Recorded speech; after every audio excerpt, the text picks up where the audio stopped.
Level 1, the volunteer. You're already infantry. You've done the early mornings. You've done the field exercises.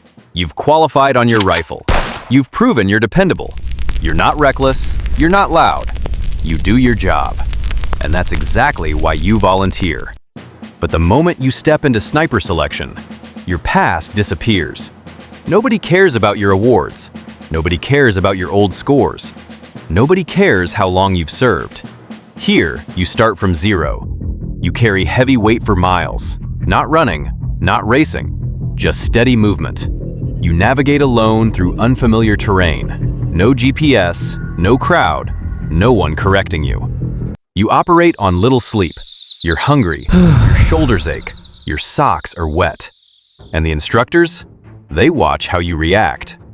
Do you complain? Do you rush? Do you cut corners? Because they aren't testing strength, they're testing composure. A sniper who loses his temper loses control, and a sniper without control is a liability. This phase teaches you something simple but uncomfortable. You're not competing against others, you're competing against yourself. Level 2, the stalk. This is where most people break. Not physically, mentally. You're given a ghillie suit and told to cross open ground, sometimes 800 meters, toward instructors scanning with powerful optics. They're trained to see the smallest movement, a flash of light, an unnatural shape, a blade of grass bending the wrong way. You have hours, not minutes, hours. You don't crawl like in movies. You barely move. An inch. Pause. Another inch. Your elbows dig into dirt. Your neck stiffens. Your breathing feels loud in your own ears. The sun shifts.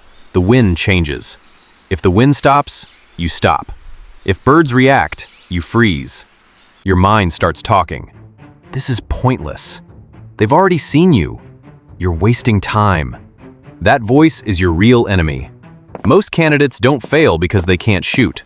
They fail because they can't silence that voice. Patience is painful, and invisibility requires ego to disappear. When you finally reach your firing position and take the required shot, it isn't relief you feel, it's exhaustion. You pass. Barely. But you learn something important. Stillness is harder than action. Level 3, precision. Now the romance disappears. No more crawling stories. Now it's math.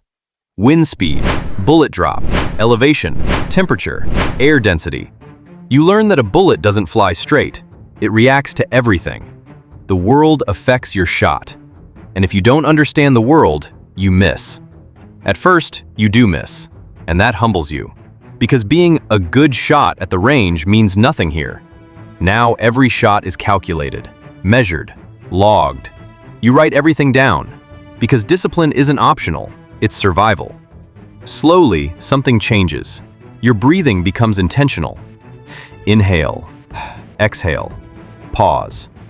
Your trigger squeeze becomes smooth. No jerking, no anticipation. Your heartbeat slows before each shot. You're not rushing anymore, you're observing. You graduate. No music, no crowd, just quiet recognition. You're now qualified. But qualification doesn't mean mastery. It means responsibility just increased. Level 4, first deployment. You thought this would feel intense. You imagined constant action. Instead, you wait. Long hours watching roads, watching rooftops, watching windows. You protect patrol units below. Sometimes you stay in position so long your legs go numb. And nothing happens. That's success. Modern snipers are often eyes first, rifle second. Reconnaissance, early warning, deterrence. You fire rarely, because a visible sniper changes behavior without firing. When your first engagement finally comes, there's no dramatic music. There's a radio call, a confirmation, another confirmation. Then the decision. Your world narrows. Breath steady. Sight picture clear.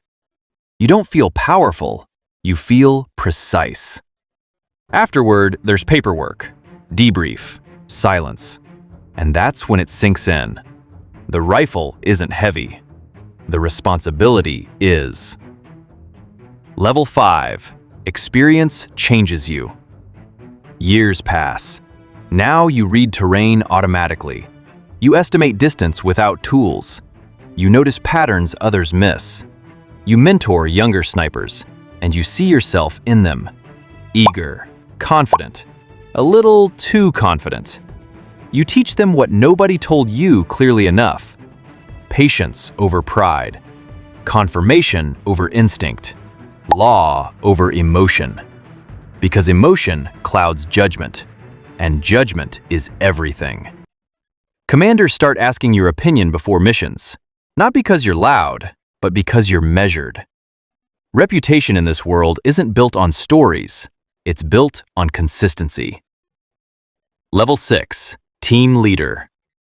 Now you lead. You assign positions. You analyze terrain before insertion. You check not only gear, but mindset. You learn something serious.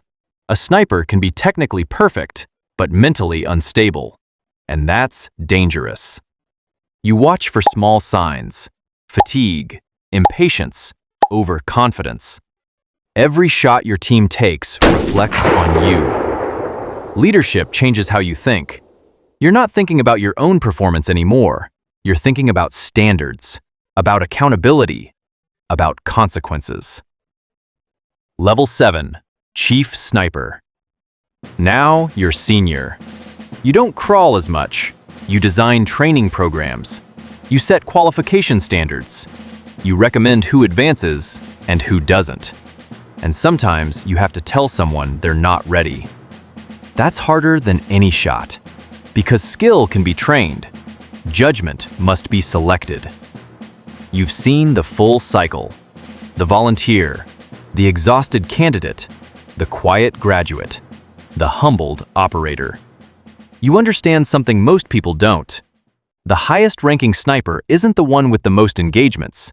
It's the one with the most discipline, the strongest judgment, the calmest presence when pressure spikes.